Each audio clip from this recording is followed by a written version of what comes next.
Oke guys, welcome back to Daily Charting with Toshi, di mana kita akan daily chart your favorite cryptocurrencies. Dan sekarang kita masuk ke DCWT sesi pertama. Dan seperti yang kita bisa lihat di sini, dalam 24 jam terakhir ada peningkatan tipis sebesar 0,43% dengan total market cap mencapai di angka 3,87 triliun US dollars. Nah, sebelum kita masuk ke videonya, seperti biasa gue ingatkan lagi, cara termudah untuk mendukung TCI adalah dengan like dan juga mengklik hype button in every videos ya. Sip, langsung aja kita ke chart dan kondisinya wah ternyata lebih genting daripada yang gue pikir ya. Awalnya gue pikir kemarin kayaknya lumayan gampang untuk reclaim. Ternyata kembali ke reject ya. Kalau kita di sini kan kemarin itu jam pentingnya itu di jam 9 kalau nggak salah ya. Coba kita cek. Kemarin jam rawan itu jam 9, kita lihat apakah pergerakannya itu mulai mulai kuat lagi di jam 9 ya. Berarti ya ini jobs opening dan CB Consumer Confidence sepertinya membuat market bergejolak. Walaupun uniknya kita bisa di sini ya, satu merah, satu hijau ya. Mungkin CB Consumer Confidence-nya signifikan lebih tinggi dibandingkan dengan forecast ya. Jadi akhirnya membuat market drop. Dan kita bisa di sini tepat sekali di jam 9 malam mulai drop ya, volatility-nya pick up di jam 9. So ya makanya penting sekali buat gua ya untuk mengingatkan kalau lu punya posisi futures ya dekat-dekat ke jam rawan itu lebih bijaknya ya ditutup sebelum jam rawan gitu. Ya minimal buat yang konservatif lah, buat yang agresif minimal pasang SL gitu, karena di jam-jam rawan tuh nggak setiap kali tapi bisa terjadi volatility yang lumayan menambah gitu ya. Sip. Langsung aja kita lihat kondisinya. Jadi ya sempat mengkhawatirkan ke posisi terendahnya itu mencapai di 116 ribuan ya. Tetapi good newsnya daily close-nya masih tetap di atas dari 117.752 begitu. Jadi struktur supportnya masih nahan. That's the good news. Tapi bad newsnya mulai ke reject oleh MA20. Nah tentunya PR besar untuk hari ini adalah ya reclaim MA20 dan daily close di atas dari MA20 secara signifikan. Dan besok-besoknya lagi jadikan MA20 sebagai support gitu, karena kalau gagal terus reclaim, ke reject terus ya lama-lama jebol juga begitu ya.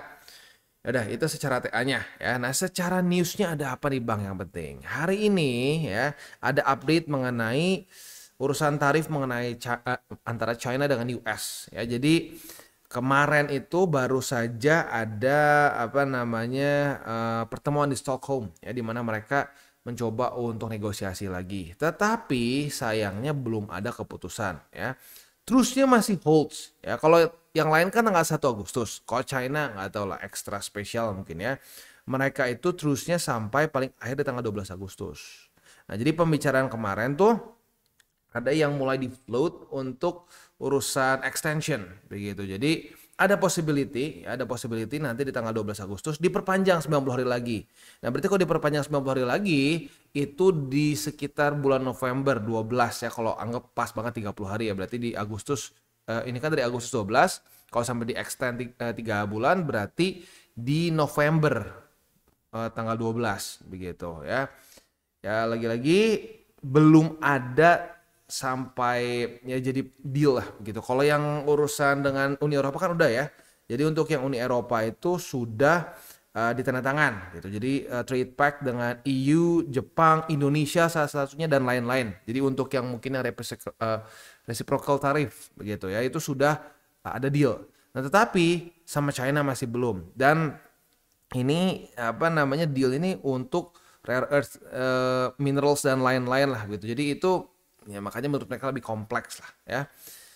Ya semoga sih jangan sampai tanggal 12 Agustus berantakan lagi. Karena gini ya, ada saja kok kemungkinan tanggal 12 Agustus ternyata US membiarkan tarifnya loncat lagi ke awal ke triple digit ratusan persen. Wah kalau sampai itu terjadi, apalagi kalau dengan China ya potensinya market bisa berantakan gitu. Karena ya gue ingetin lagi di Februari kemarin itu belum sampai ada belum sampai ada keputusan, masih baru saling todong gitu kasarnya ya.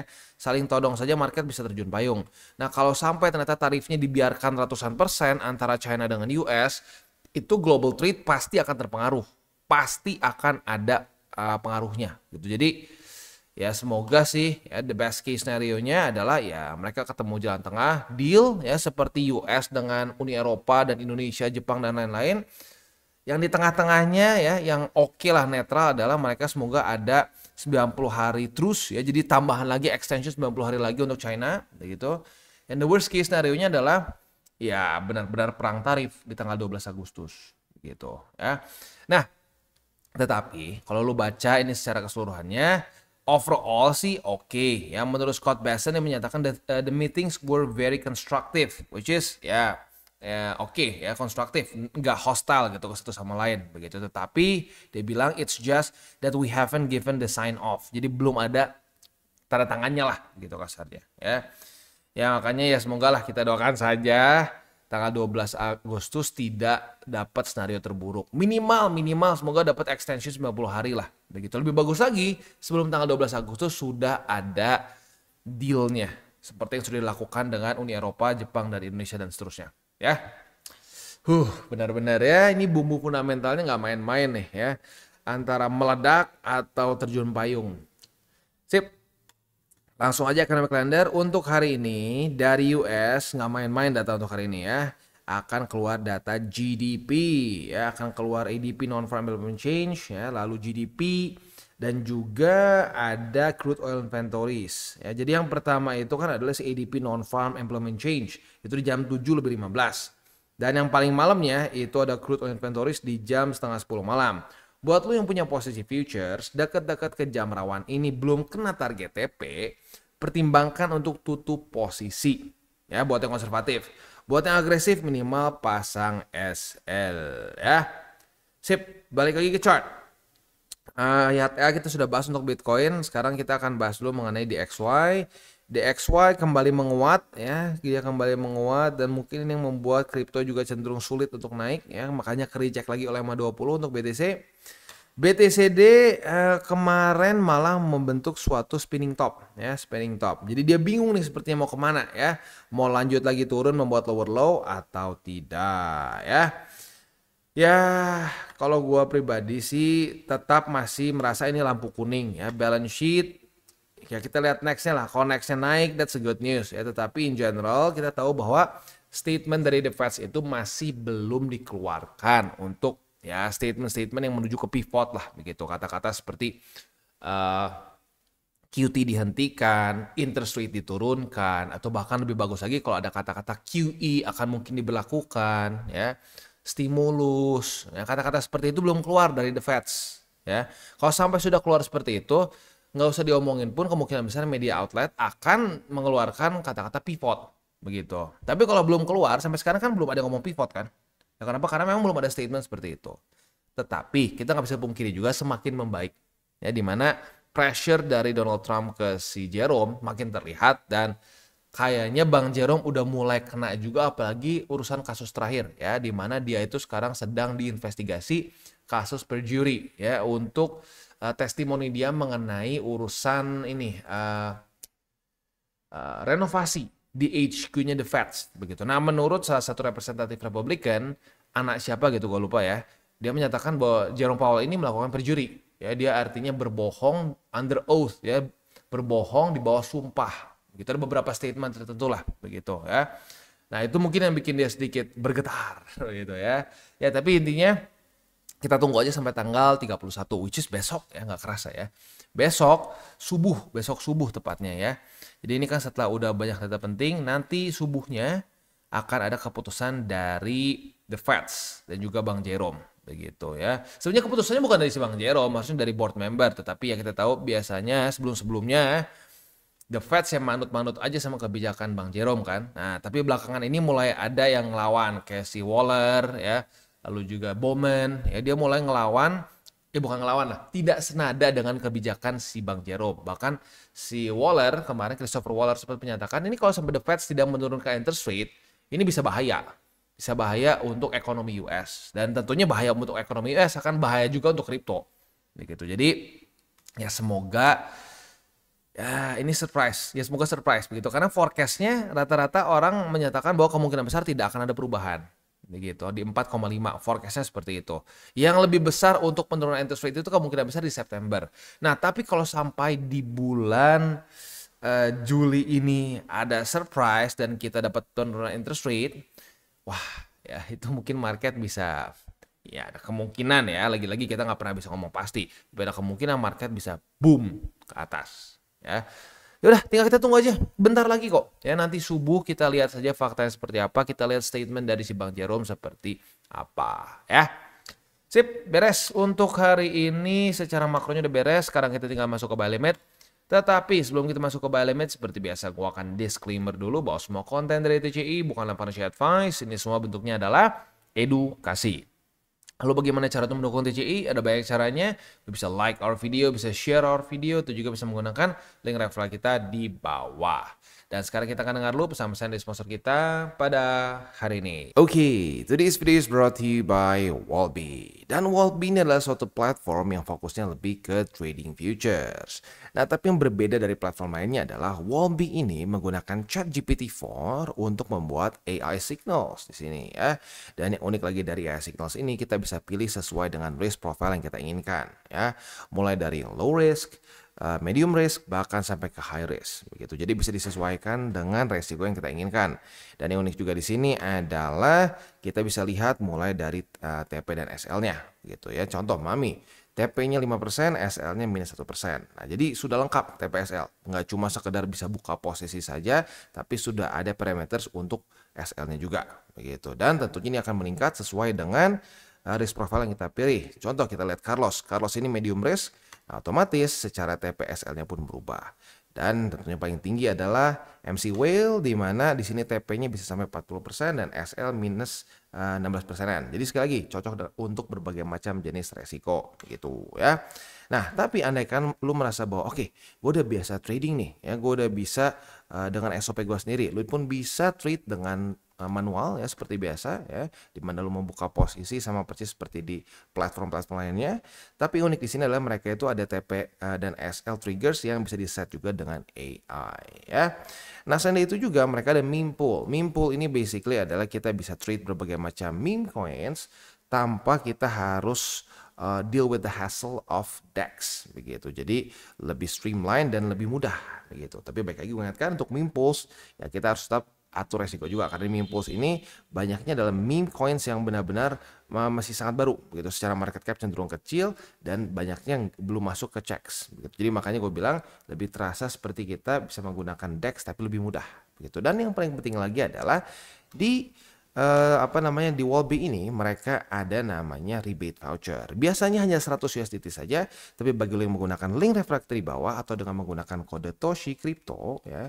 Sekali lagi dengan kode Toshi Crypto, kita akan mendapatkan upgrade dari 100 USDT menjadi 250. Jadi buat lo yang tertarik untuk coba Wallbe, boleh pertimbangkan untuk menggunakan link referral kita di bawah. Dan kita masuk ke Bitcoin. Untuk Bitcoin kita bisa di sini ya, posisi longnya sudah kena target TP. Yang paling konservatif di EMA 20 otomatis sudah kena ya. Yang dia di tengah-tengah lah, nggak terlalu ekstrim konservatif ya, tapi nggak sampai agresif banget juga kena di sini ya. Kalau dipasang tapi ya. Nah, jadi ini ada struktur juga di sini. Ini bisa dipertimbangkan untuk menjadi target TP yang medium lah kasarnya ya. Nah, jadi kena profitnya ya 1,28%, not bad ya. Nah, setup selanjutnya adalah posisi short di EMA 20 ya. Lu mau atau enggak terserah, karena ini tipis jujurnya ya. Mungkin ada yang ngerasa, aduh bang, risk rewardnya kurang menarik nih, cuma kalau sampai profit nggak sampai 0,5% misalkan. Ya kalau lu mau skip nggak apa, tapi kalau buat lu yang pengen buka juga posisi short ya nggak masalah, karena memang secara SOP ya bisa ya. Jadi buat lu yang mau aja, retest kedua di sini silakan bisa buka posisi short dengan target TP di 117.752. Atau kalau mau sedikit lebih agresif ya boleh pertimbangkan di sini deh ya, di angka 117.206 gitu. Tapi otomatis resikonya di sini lebih tinggi ya dibandingkan dengan di sini ya. Karena kalau kita lihat secara struktur yang lebih dalam tanda kutip dihormati adalah struktur ini gitu. Ini di respect jauh lebih banyak ya. Ini sudah berapa kali mereject harga BTC untuk jebol. Itu kayak di sini 1, 2, 3, 4, 5, 6, 7, 8 begitu. Sementara ya struktur ini belum terbukti gitu ya. Sip. Kurang lebih seperti itu untuk BTC. Next kita masuk ke Ethereum. Untuk Ethereum posisi long kita sudah kena target TP ya. At least buat yang masang. Kalau yang nggak masang ya otomatis nggak kena ya. Retest 1, retest 2 di angka 3.767 sudah kebuka posisi long dan sudah kena target TP di sini ya di 3.878. Nah, ini sudah profit sebesar ya 3%. Jadi ya harusnya sudah kena ya. Buat yang belum kena ya tolong ya SOP-nya jangan sering jangan sering dilupakan begitu ya karena ya harus sudah kena gitu. Untuk posisi spotnya ada di angka 3.767, 3.689 dan di MA20 ya. Oke, itu kurang lebih untuk setup di Ethereum ya. Selanjutnya ya kita mungkin kita masuk aja ke wejangan ya. Untuk wejangan ini ya berurusan dengan besok ya, ini lebih tepatnya besok subuh dan tanggal 1 Agustus ya. Ya kita tahu ini 2 hari yang sudah ditunggu-tunggu dan banyak orang yang berspekulasi akan begini, akan begitu, pasti ngedam, pasti ngepam. Sekali lagi gue ingatkan, jangan deterministik. Kita nggak pernah bisa tahu gitu ya. Kita nggak pernah bisa tahu apakah market akan memberikan kita surprise atau enggak. Dan semakin kita sok tahu, semakin kita akan kaget. Gitu. Jadi siapkan aja semua senarionya. Maksudnya gimana bang?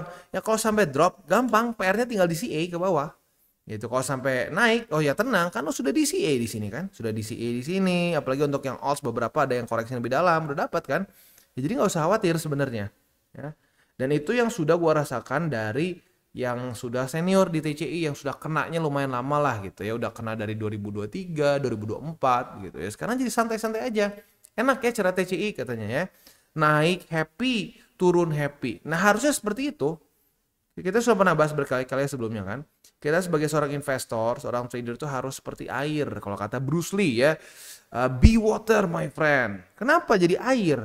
Karena air itu ya bisa mengikuti jadi apapun juga. Ya, lo pernah lihat air yang ditumpahin ke vas jadi kotak? Nggak ada kan? Ya jadi vas aja, ngikutin vasnya bentuknya apa. Ditumpahin ke gelas jadi gelas, ditumpahin ke apa mungkin ya decanter kalau tahu tuh buat wine ya. Mau decanter paling bentuknya seaneh apapun dia akan mengikuti. Itulah karakteristik air dan kita harus menjadi air di market. Ya, air, lu kebayang gak kalau ada air yang gak mau ngikutin tempatnya? Siapa yang mau minum? Gak akan ada yang mau kan tuh air. Nah ya sama. Kalau lu di market jadi orang bebal ya nggak mau apa pokoknya gue mau nyuruh market udah ya lu nggak akan ada yang mau apa lu bakal hancur lagi itu dan banyak sekali kan yang sudah terbukti hancur lagi gitu ya. Kita kasih beberapa contoh deh ya, beberapa contoh yang paling dekat di sini ya banyak yang nebak ya. Yang paling sering dikatakan tuh harus ke 95.000, ngapain? Gak worth it beli BTC di atas dari 100.000 ya. Ini nggak apa namanya BTC itu akan turun katanya ya. Taunya nggak sampai nggak ke 95.000? Enggak. Ada yang lebih parah kan ngomong 80 dan seterusnya. Itu jelas kagak sampai gitu ya. Dan itu berlaku kebalikan juga ya. Itu berlaku kebalikan juga. Ini di sini pesimis. BTC ini nggak worth it beli di atas dari 100.000. Oke, kita balikin di sini. Wah ini BTC undervalued nih. Lihat sebelum halving aja udah all time high duluan. Ini waktu halving pasti bakal ngepam sampai 100.000. Kejadian nggak? Kagak. Malah turun sampai ke 49.000. Nah itulah upah tebak-tebakan. Itu upah tebak-tebakan. Ya jangan ditebak. Gitu. Dan sebenarnya konyolnya saat ya di sini ya konyolnya gitu ya. Ya berarti seringkali orang tuh tidak menggunakan faktor data statistik. Gitu. Kita sudah bahas di masa ini kita sampai dibully lah ya gara-gara kasarnya sedikit sekali kan channel yang kasarnya nada sumbang bilang hati-hati. Ini ada potensi buying the rumor and selling the news. Kenapa? Karena halvingnya saja belum terjadi tapi sudah ngepam duluan begitu ya. Nah ini dan yang paling gila dari market udah ngasih pertanda kok. Ngasih pertandanya gimana bang? ETF spot sudah terjadi buying the rumor and selling the news. Wah ETF, wah dengan begini caranya institusi akan terus masuk ke sini. Kita akan kaya mendadak. Lihat ini setelah launch sehari ngedam 7%. Sehari ngedam 7% beberapa hari setelah dia ETF spotnya sudah bisa ditradingkan. Nah, artinya apa? Buying the rumor and selling the news kan. Nah tapi karena ada hype lagi selanjutnya naik lagi market. Konyolnya orang lupa lagi jadi kayak keledai jatuh di lubang yang sama berkali-kali gitu. Padahal kita udah dikasih kesempatan oleh market untuk melihat. Hati-hati ya, ada satu efek yang disebut sebagai buying the rumor and selling the news. Tapi udah sampai sini, udah hype, udah pakai perasaan semua, ya sudah, yang nada sumbang dimaki begitu kan. Ya, dan akhirnya yang terjadi mana? Yang pakai fakta data statistik kan. Bukan karena gue hebat loh, enggak. Bukan. Sekali lagi, gue manusia biasa, makan nasi gitu, dan gue tidak mengklaim apa-apa, enggak. Kita ngomongin statistik aja. Saat ada satu event yang gembar-gembor luar biasa, wah ini akan bikin harga Bitcoin sampai ke 1 juta, 2 juta, 3 juta dan seterusnya, dan market sudah naik duluan, akan selalu ada resiko besar buying the rumor and selling the news. And not just this time, ya. Dogecoin, ini gue udah nggak tahu orang-orang masih pada ingat atau nggak. Dogecoin, ingat nggak? Waktu dia itu digadang-gadang akan sampai ke $1. Waktu SNL, gua nggak akan lupa itu ya. Wah, kita akan SNL nih ya, si Elon Musk tuh masuk SNL tuh kayak inilah apa namanya, acara apa ya, kalau di kita tuh mungkin ya sedikit kayak Opera Van Java loh, mungkin kalau zaman dulu lah gitu ya. Nah jadi dia masuk ke SNL as a guest. Nah di situ dia katanya kan akan ngomongin soal Dogecoin begitu ya. Benar dia ngomongin soal Dogecoin. Akhirnya apa? Waktu dia ngomong malah ngedam gitu. Dan ciri-cirinya apa? Sebelum dia SNL ya, beberapa hari sebelum masuk SNL tuh Doge ngepam gila, wah ngepam. Tapi waktu SNL-nya malah ngedam. Jadi buying the rumor and selling the news ini bukanlah suatu fenomena baru. Gitu, ini fenomena yang terjadi terus-menerus ke belakang untuk kripto, bahkan saham dan berbagai macam aset-aset lain. Saat satu event besar di-hype-in, ya, dan ternyata hasilnya tidak terlalu sesuai dengan harapan orang-orang, orang panik pada jual.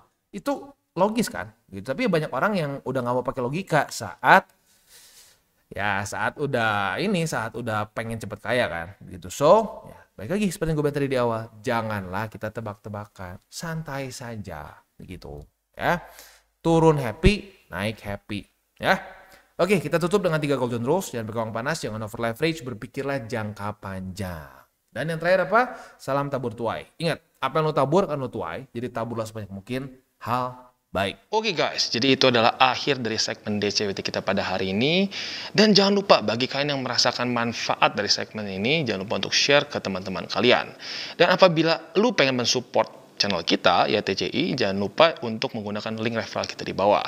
Nggak wajib, ya, tetapi apabila lu menggunakan link referral kita di bawah, ada macam-macam ya, dari Bybit, Huobi, Maxi, toko kripto, dan banyak lagi, ya.